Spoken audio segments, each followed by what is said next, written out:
Mak saya buat bekal, ada cekodok sikit nak? Tak payah. Thank you. You enjoy. I sudah putus susu. Oh, Mat. Hey, hi. Hai. Hey, macam mana?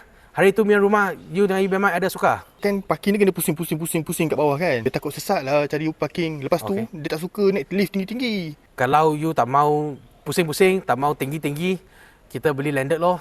KL punya landed lebih kurang 600 hingga 800 ribu lah. Mana, I gaji 3,000 lebih je. Mana mampu nak beli harga 700-800. Tahu tak apa? Kalau macam tu, ada tak landed? Tapi harga dia macam kondo. Landed tapi harga kondo. Jangan cakap boh. Abang Mat memang ada satu. Jom Abang Mat tunjuk you. Ini rumah townhouse. 1087 square feet, 3 bilik, 2 bilik air. Dalam dia terang macam ni. Okay, cahaya memang best. Then dia tak high rise, dia tak high density. You boleh park kereta depan rumah saja, macam landed. Lagipun hari tu you memang minta nak freehold kan? Ini pun freehold juga. Freehold Freehold. Jejak saya call mak saya. Mak, hello mak. Abang Mat cakap freehold. So, ruang makan, ruang tamu, biasalah Okay, so ada 3 bilik. Bilik master ada attach dengan bilik air. Ni sekali dengan toilet lah? Yes, betul. Okey. Oh, toilet dia. Okay, grill semua sudah ada lah. Okey. Okay, plaza ceiling, semua ada.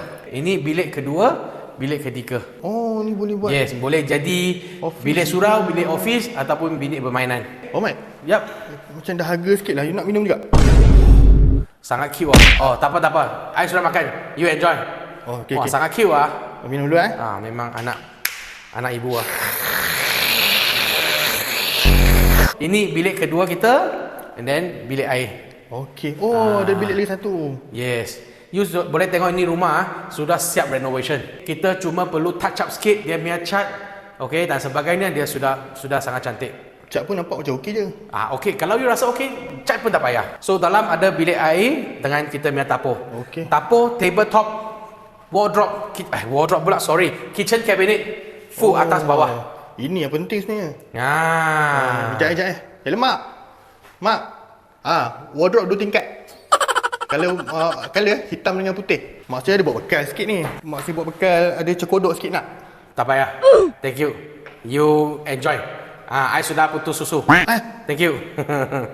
Jangan lupa follow, like and share Abang Mat ya. Kalau you ada minat nak cari property, bagi tahu saja location, Abang Mat cuba carikan.